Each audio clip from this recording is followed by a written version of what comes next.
mantra yang telah mantra. Namun sebelum pembelajaran dimulai, Bapak sebelum berpesan kepada kalian ketika saat ini adalah masa pandemi COVID-19, Bapak minta kepada kalian ketika kalian masker dan selalu taati protokol kesehatan. Ya, baik. Sebelum kita mulai pembelajaran kita, semuanya dulu. Ayo, siapa yang mungkin angkat? Semuanya ada biasanya. Ada yang empat.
Baik, untuk menumbuhkan rasa cinta kita terhadap bangsa Indonesia, mari sama-sama kita akan menyanyikan lagu Indonesia Raya dengan tangan sebagai isi.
Namun sebelum pembelajaran dimulai, Bapak ingin absen dulu. Siapa yang tidak masuk hari ini? Semua ya? Ya. Baik, kalau sudah masuk semua, kita akan berbicara nanti materi kita tentang tantra, yantra, dan mantra. Namun sebelum Bapak membahas tentang yantra, mantra, dan tantra, ini nanti adik pernah melihat ini. Kalau yantra itu apa ini? Yantra ini tentang bangunan, tempat suci, ya. Tapi kalau yantra, ini apa nih gambarnya di sini? Yang di tengah. Ada gambar ronde ya. Terus ini yang mantra ini apa ini? Orang apa ini? Sembahyang, seperti kita tadi. Mantra, mantra, sembahyang, ya. Sedangkan kalau yantra ini membangkitkan spiritualitas. Nah ini kali ini simbol yantra. Nah, adapun di dalam pembelajaran kita di sini adalah tujuan pembelajaran. Di dalam pembelajaran kita pada pagi hari ini, yaitu Bapak menggunakan metode atau model pembelajarannya, dan itu adalah discovery learning. Artinya peserta didik dapat memahami ajaran mantra, yantra, tantra dalam agama Hindu, mengklasifikasikan bagian-bagian ajaran mantra, yantra, tantra, sehingga siswa mampu mengamalkan ajaran mantra, yantra, tantra, dan mengamalkan beberapa kebenaran yang tertuang dalam ajaran mantra, tantra, dan tantra. Menurut agama Hindu yang diperoleh dari data hasil wawancara dengan memiliki sikap rasa ingin tahu, teliti, dan melakukan pengamatan dan bertanggung jawab dalam menyampaikan pendapat, menjawab pertanyaan, memberikan saran dan kritik. Itu tujuan pembelajaran kita pada pagi hari ini.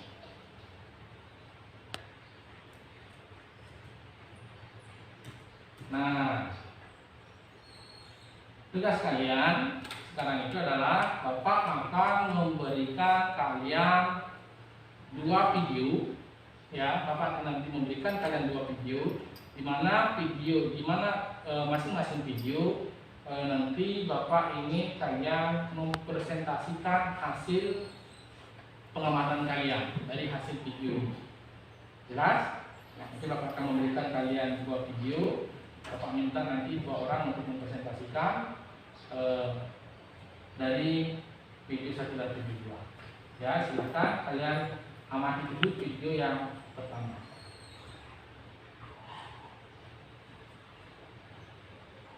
Om Swastiastu.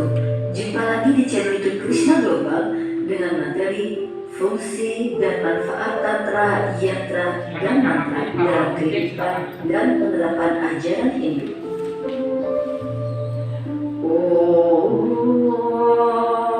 Aditya Shya Param Yute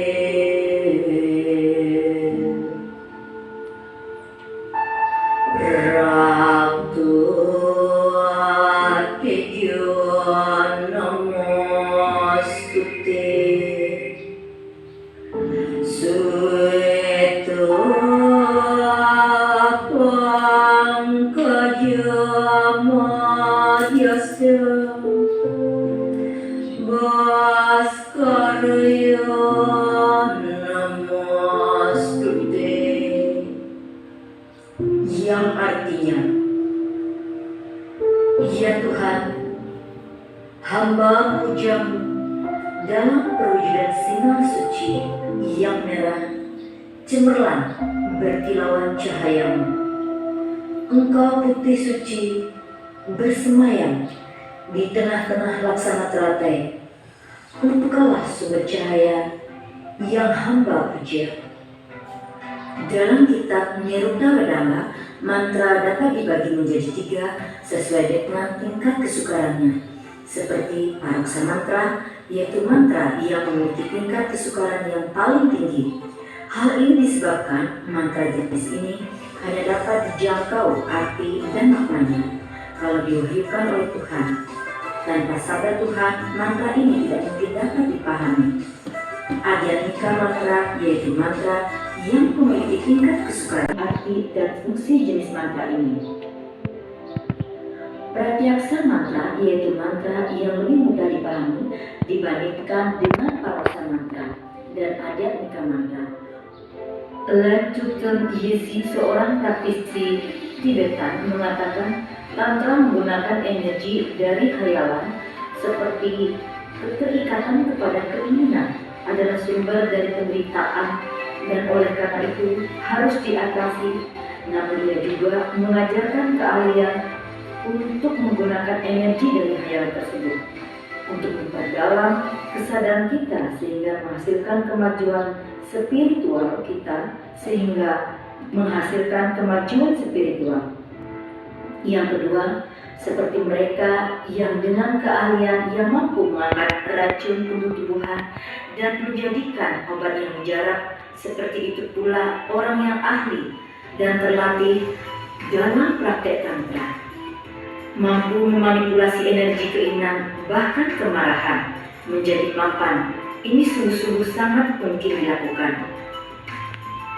3. Mempercepat pencapaian tujuan agama atau realisasi sang diri dengan menggunakan berbagai medium seperti mantra, yantra, mudra, mandala, pemujaan terhadap berbagai dewa dewi, termasuk pemujaan kepada makhluk setengah dewa dan makhluk-makhluk lain. Yang keempat, mengontrol kekuatan alam adalah salah satu tujuan pragmatis. Hal ini biasanya dilakukan oleh raja yang mempraktikkan sistem kala cakrayana dalam usaha melindungi rakyatnya, memberikan keadilan, kesejahteraan, dan kedamaian. Kemudian yantra, fungsi dan manfaat yantra dalam kehidupan dan penerapan ajaran Hindu bagi umat sedharma adalah simbol sesuatu yang dihormati atau dipuja, sarana atau media mewujudkan tujuan hidup dan tujuan agama yang diyakininya, media memusat pikiran. Kemudian mantra, fungsi dan manfaat mantra dalam kehidupan dan penerapan ajaran Hindu bagi umat sedharma adalah memilih Tuhan Yang Maha Esa dalam ajaran agama Hindu. Tuhan Yang Maha Esa atau ide Sang Yang Widiwasa sebagai pencipta semua yang ada ini. Beliau menyebabkan semua yang ada ini menjadi hidup. Tanpa bantuan beliau, semuanya ini tidak akan pernah ada. Kita patut bersyukur kehadapannya dengan memujanya sebagaimana diajarkan oleh agama yang tersurat dan tersirat dalam kitab suci Weda. Kemudian yang kedua, memohon kesucian Tuhan Yang Maha Esa bersifat maha suci. Bila kita ingin memperoleh kesucian itu, dekatkanlah diri kepadanya. Dengan kesucian hati menyebabkan seseorang memperoleh kebahagiaan, menghancurkan pikiran atau perbuatan jahat. Orang yang memiliki kesucian hati mencapai surga. Dan bila ia berpikiran jernih dan suci, maka kesucian akan mengelilinginya. Kesucian atau hidup suci diamanatkan kemudian sebagai sarana untuk mendekatkan diri dengan Tuhan Yang Maha Esa. Yang kecil memohon keselamatan, mendekatkan diri kepada Tuhan Yang Maha Esa untuk memohon keselamatan dan kebahagiaan melalui berbagai jalan yang telah ditunjukkan dalam kitab suci menjadi kewajiban umat sedharma. Keselamatan dalam hidup ini merupakan sesuatu yang sangat penting. Dalam keadaan selamat, kita dapat melaksanakan pengabdian hidup untuk menjadi lebih baik. Tuhan Yang Maha Esa, pengasih dan penyayang, selalu menganugerahkan pertolongannya kepada orang-orang yang bijaksana sesudah kematiannya memperoleh keselamatan. Dan yang kedua, memohon pencerahan dan kebijakan. Dalam Nirukta Wedanga dijelaskan, untuk menjangkau makna mantra ini dapat hanya mengandalkan ketajaman pikiran dan indera. Kemudian yang keenam, melestarikan ajaran Dharma. Sumber ajaran agama Hindu adalah Weda. Weda adalah wahyu Tuhan yang diterima oleh para maharshi baik secara langsung maupun berdasarkan ingatannya. Diyakini itu bahwa pada awal Weda diajarkan secara lisan dan hal ini memungkinkan karena pada saat itu manusia masih mempolakan dirinya secara sederhana dan polos. Setelah kebudayaan manusia semakin berkembang, peralatan tulis-menulis telah ditemukan, maka berbagai jenis mantra yang sudah ada dan yang baru diterima dituliskan secara baik dalam bukunya yang disebut Warna Mantra Sabda, yang terdiri dari suku kata, ataupun kalimat. Sedangkan mantra yang diucapkan disebut Drawanatma Sabda, yang merupakan nada atau perwujudan dari pikiran melalui suara tertentu yang dapat berupa suara saja atau kata-kata yang diucapkan ataupun yang dilakukan, dan setiap macam dipergunakan sesuai dengan keperluan, kemampuan, serta motif pelaksana. Demikian materi kali ini, semoga dapat bermanfaat. Saya akhiri. Om Santi Santi Santi Om.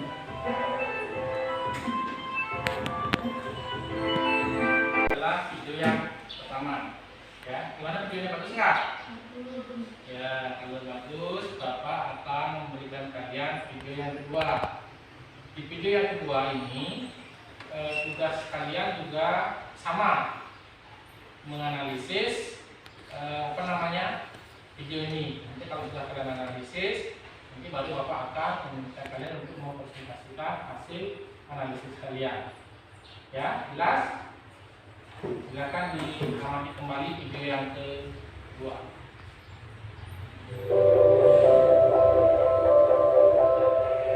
Yuk, kali ini kita bahas sesuatu yang beda, supaya kita bisa menambah pengetahuan kita dari segala aspek.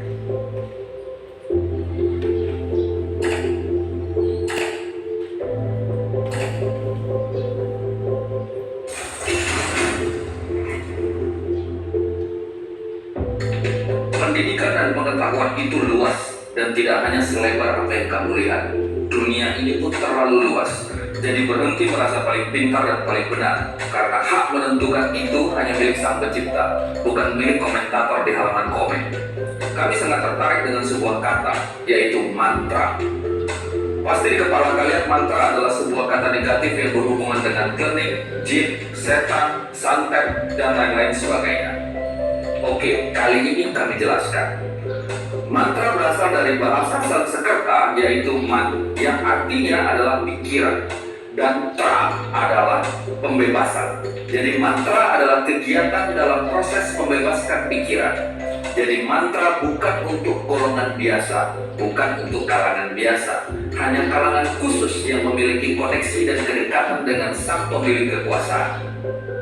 Dari segi bentuk, mantra sebenarnya bisa digolongkan ke dalam bentuk puisi bebas yang tidak terikat dengan aspek rima, baris, dan jumlah kata dalam setiap baris. Kenapa saya harus bahas ini? Karena kami sudah terlalu lelah dengan sebagian orang yang sibuk merusak definisi kata mantra yang sebenarnya. Hal yang sama juga terjadi dengan kata dukun di negeri ini. Belum lagi kalau kita bahas posisi kemenyan yang dulu sangat agung diposisioningkan sebagai sesuatu yang negatif hari ini. Ini masalah pemahamanmu saja. Lagi-lagi, please kalian cari tahu dulu sebelum kalian menjudge sesuatu. Bahkan don't judge, itu bukan hakmu. Ini baru mantra. Kalian pernah dengar yantra? Atau kalian pernah dengar tantra? Lalu akan ada sebagian orang yang akan bilang, itu kan Hindu. Ayo dong, please banget, Hindu itu apa sih? Coba kalian logikakan dan jawab pertanyaan saya di halaman komen. Kenapa Hindu di Bali dan Hindu di India berbeda?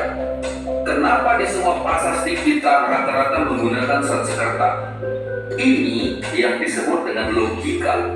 Ketika kepalamu tidak terhalang oleh dogma, maka kepalamu akan berpikir liar dan di luar dari kotak-kotak standarisasi. Jadi sudah paham dengan mantra? Biasanya mantra akan bekerja efektif dengan yantra. Saya ambil contohnya adalah salah satu yang namanya Sri Yantra. Kalau nggak paham, silakan kalian browsing. Sri Yantra adalah representasi semesta dalam bentuk geometri. Terlihat dari 9 segitiga, 4 ke atas untuk Shiva, gagasan dari penciptaan, dan 5 ke bawah untuk Sakti, kekuatan dari penciptaan itu sendiri. Dengan demikian, ini adalah media untuk latihan dalam mencapai kesadaran tertinggi. Dan melalui itu, merepresentasikan Brahman yang mutlak. Kekuatan yantra didasarkan pada resonansi yang terkait dengan bentuk-bentuk yang menyusun diagram. Oke, sebelum kejauhan, hati-hati dengan mendefinisikan kata Shiva, Sakti, dan Brahman. Percaya deh, itu bukan sesuatu yang seperti pada pemikiran kalian pada umumnya. Dan hati-hati dengan kata simbologi dan manifestasi. Saya bantu. Yantra disebut sebagai salah satu sikap geometri yang terbuat dari beberapa bentuk konsentris. Ada kotak, lingkaran, trapez, segitiga, titik, dan lain-lain. Titik atau sering disebut dengan bindu di tengah yantra menandakan kesatuan, asal mula, prinsip manifestasi, dan emanasi. Yantra adalah padanan yoga dari mandala Buddha. Perluasan sosok konsentris ini menjauh dari pusat atau bindu, melambangkan proses evolusi makrokosmik. Sebaliknya, pada saat berkonstruksi menuju pusat, ini bagi manusia merupakan simbol dari proses evolusi mikrokosmik. Manusia adalah miniatur dari alam semesta. Semua yang ditemukan di kosmos dapat ditemukan di setiap individu. Dan prinsip yang sama berlaku di alam semesta, berlaku pada kasus makhluk individu. Bagi manusia, tubuh dianggap yang paling sempurna dan kuat dari semua yantra dan dipandang sebagai alat untuk mencapai kesadaran batin. Yantra membuat proses evolusi disadari oleh para ahli-ahli tantraisme. Ini memungkinkan orang yang ahli untuk menelusuri kembali langkah-langkahnya dari dunia multiplisitas yang diarahkan keluar ke fokus persatuan ke dalam. Semua bentuk dasar yantra adalah simbol psikologis yang sesuai dengan kondisi batin kesadaran manusia. Yantra adalah simbol sakral dari proses involusi dan evolusi. Perjalanan spiritual manusia dari tahap keberadaan material menuju pencerahan tertinggi dipetakan melalui sebuah Sri Yantra. Perjalanan spiritual diambil sebagai ziarah di mana setiap langkah adalah pendakian ke pusat. Sebuah gerakan di luar keberadaan yang terbatas dan setiap tingkat lebih dekat kepada tujuan. Ingat, setiap tingkat lebih dekat kepada tujuan. Melalui filosofi Tantra, seluruh alam semesta adalah perwujudan dari kesadaran murni. Dalam mewujudkan alam semesta, kesadaran murni ini tampaknya terbagi menjadi dua kutub dan aspek, Siwa dan Sakti. Yang keduanya tidak bisa ada tanpa yang lain. Pada manusia, Sakti adalah aspek feminin yang sering disebut dengan Kundalini. Energi potensialnya dikatakan berada pada sumsum tulang belakang. Tujuan dari latihan Tantra Kundalini adalah untuk membangkitkan energi kosmik ini dan membuatnya naik melalui pusat-pusat psikis, cakra-cakra, sebagai daya kesadaran yang terletak di sepanjang poros tulang belakang. Dia kemudian akan bersatu di atas mahkota kepala dengan Siwa yang memiliki kesadaran tertinggi. Persatuan ini adalah tujuan dari sebuah Kundalini Yoga. Penyelesaian dualitas ini mencapai kesatuannya lagi, peleburannya yang mutlak. Dengan penyatuan ini, sang ahli mencapai pembebasan sambil hidup yang dianggap dalam kehidupan kita sebagai pengalaman tertinggi. Penyatuan individu dalam pencapaian pengetahuan tertinggi adalah goalnya. Setelah Kundalini Sakti naik ke atas mahkota kepala dan bergabung dengan Siwa, itu dibuat untuk membalikan arahnya dan kembali beristirahat di pangkal tulang belakang. Gimana? Paham? Asik bukan ketika kita mendapat sebuah pengetahuan baru.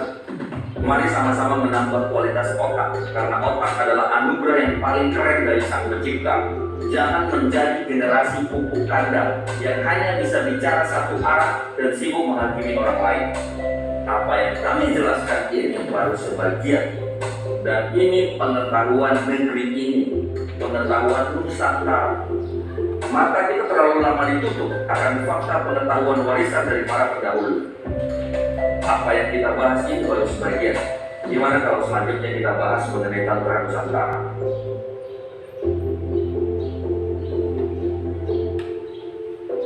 Mari kembalikan dia negeri matahari.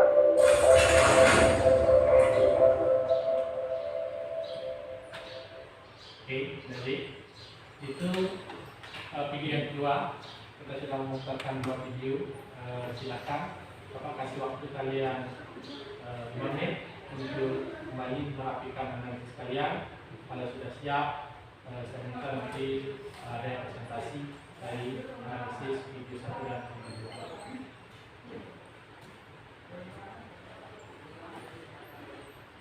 Sudah? Ya, siapa yang mau presentasi? Ya, kita. Ya. Pengertian mantra. Secara etimologi mantra terletak dari kata suku man atau manana dan kata prana yang berarti pembebasan dari ikatan sementara atau dunia fenomena ini. Dari kombinasi man dan tra itulah disebut mantra yang berarti dapat memanggil datang atau amantrana. Mantra adalah sebuah kekuatan kata yang dapat digunakan untuk mewujudkan keinginan spiritual atau keinginan material yang dapat dipergunakan demi kesejahteraan ataupun kehancuran diri seseorang. Yantra adalah sarana dan tempat memusatkan pikiran. Unsur-unsur sebuah yantra yaitu bindu atau titik, garis lurus, dan segitiga. Tantra adalah kekuatan suci dalam diri yang dibangkitkan dengan cara-cara yang ditetapkan dalam kitab suci. Tantra adalah konsep pemujaan ide Sang Yang Widi Wasa di mana manusia kagum pada sifat-sifat kemahakuasaannya sehingga dapat ada keinginan untuk mendapatkan sedikit kesaktiannya. Yang ini. Oke, tangan dulu. Ya, siapa lagi yang mau presentasi? Yang kedua, ya, silakan. Mantra adalah sebuah kekuatan kata yang dapat dipergunakan untuk mewujudkan keinginan spiritual atau keinginan material yang dapat dipergunakan demi kesejahteraan ataupun penghancuran diri seseorang. Yantra adalah sarana dan tempat memuaskan pikiran. Tantra adalah ini Pak belum catat. Ya. Catat dulu. Ya, terus Kalau yang tantra Ya. ini belum, Pak. ya terus namanya udah oke itu tangan dulu. Jadi itu tadi tentang mantra, yantra dan mantra ya. Sebelum Bapak nanti simpulkan tentang pembelajaran kita pada apa namanya pada pagi hari ini, atau ada yang bertanya ini? Kalau ada yang bertanya, Bapak persilakan. Artinya ada mantra, ada yantra, ada mantra. Itu pembelajaran kita pada pagi hari ini. Sebelum Bapak simpulkan, kalau tidak ada yang bertanya, ada yang bisa menyimpulkan? Ya. Namanya mantra. Secara etimologi, mantra berasal dari suku kata man, yaitu manana yang berarti pikiran, dan kata tra atau prana yang berarti menyeberangkan atau ucapkan. Sedangkan yantra adalah bentuk rekayasa atau simbol pengganti yang sebenarnya yang diberikan oleh manusia untuk memkonsentrasikan baktinya ke hadapan ide sayang dewasa. Misalnya, dalam perpaduan warna, kembang, dan gambar arca dan lain-lain. Sedangkan tantra, secara umum tantra dapat diartikan kekuatan suci dalam diri yang dibangkitkan dengan cara-cara yang ditetapkan dalam kitab suci. Tantra adalah konsep pemujaan ide sayang dewasa di mana manusia kagum pada sifat-sifat kemanusiaannya sehingga ada keinginan untuk mendapatkan sedikit kesaktian. Oke, tenang dulu semuanya. Ya, akhirnya kalian sudah hebat-hebat dan luar biasa.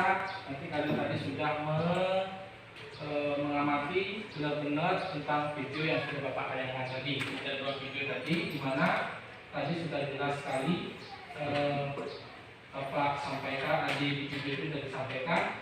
Bapak simpulkan sedikit, di mana mantra itu berasal dari kata man atau manana, dan atau dari kata tara yang berarti pembebasan dari ikatan samsara atau dunia.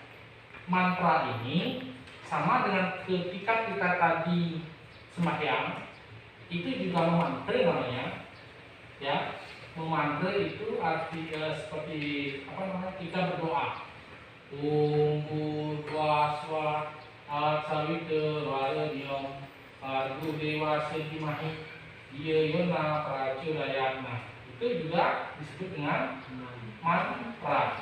Nah, terus ini apa namanya? Tantra. Kalau tantra itu seperti gambar yang sudah ada di depan kalian, itu juga sembuh. Tempat suci, pura itu juga sembuh. Kenapa kita sembahyang itu harus ada sembuh? Kenapa kalian seperti kalian habis sembahyang di rumah? Kenapa harus ke pura sembahyangnya? Karena apa?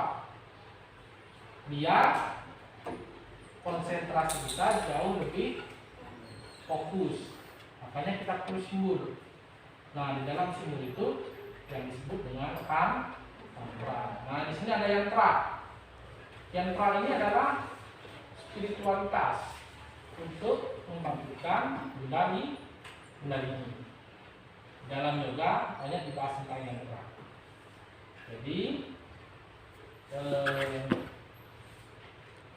itu apa namanya? Pembelajaran kita pada pagi hari ini. Namun sekarang Bapak akan memberikan kalian tugas daripada evaluasi. Kita akan evaluasi, silakan nanti kalian kerjakan RKPD-nya. Ya, kalian kerjakan, Bapak akan kasih kalian waktu. Silakan dikerjakan RKPD-nya. Diamati dulu, dilihat pertanyaannya di sana.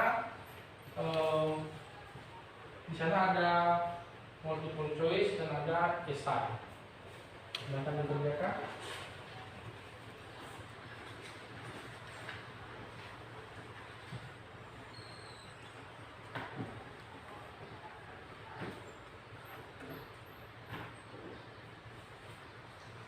Kalau sudah dikerjakan, silakan dikumpulkan yang sudah.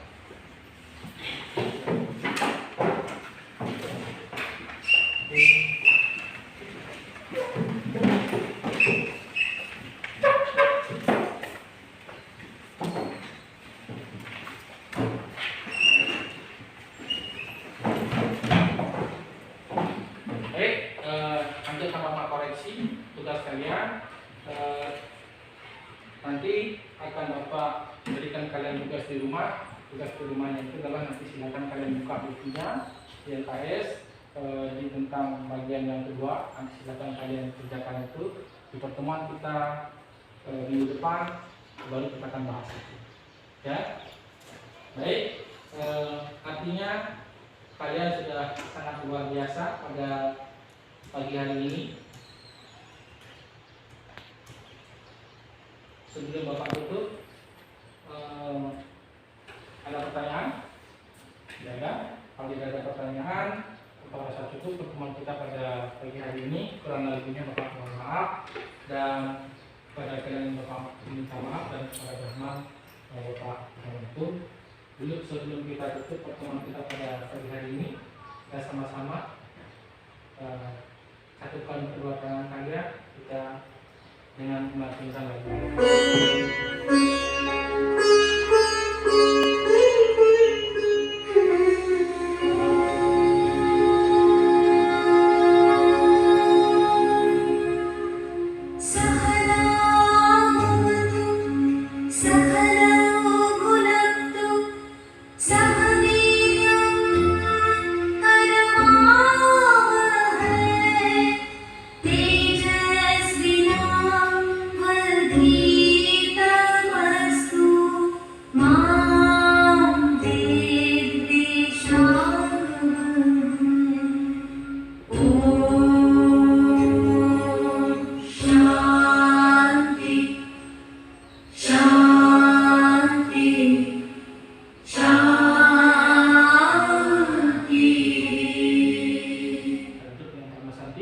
Om Santi Santi Santi Om.